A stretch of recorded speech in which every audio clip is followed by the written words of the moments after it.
Sozial- und Diversitätsreferentin bei der ÖH. Das mache ich jetzt seit über einem Jahr. Also das mit dem Diversitätsteil kam erst jetzt seit kurzem dazu. Dann bin ich Transstudentin noch dazu. Also ich engagiere mich bei der ÖH, also an der FH Lenz, als Studierendenvertretung, wo es mir einfach wichtig ist, dass ich so viel wie möglich Studierenden erreiche und ihnen das Studium auch irgendwie erleichtern kann. Ich bin für meinen Studiengang Studiengangsvertreterin und gleichzeitig Vorsitzende von der Hochschülerinnen- und Hochschülerschaft der FH Oberösterreich.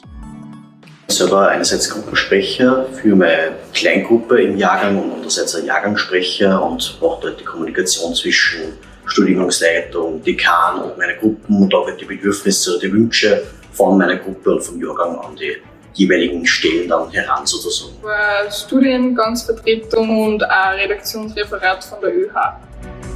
Ich bin das Nachhaltigkeitsreferat von der ÖH der FH Oberösterreich. Also ich bin zuständig als Vertrauensstudent der FH Oberösterreich und zusätzlich übernehme ich das PR-Referat der ÖH. 4 Jahre lang Studiengangsvertreter für meinen Studiengang. Ich war knapp 2 Jahre im Kollegium als Studierendenvertreter und ich war knappes Jahr stellvertretender Vorsitzender der Hochschulvertretung. Also ich war jetzt Teil der Studiengangsvertretung für die ÖH FH Oberösterreich.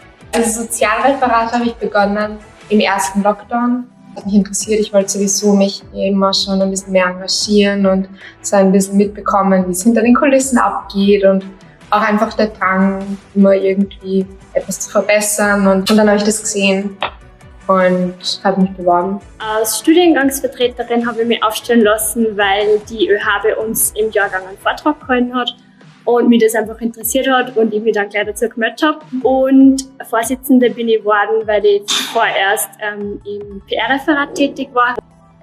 Also interessenshalber in erster Linie einmal. Und zweiter wichtiger Faktor war eine Studienkollegin von mir, die was ebenfalls sehr interessiert daran war.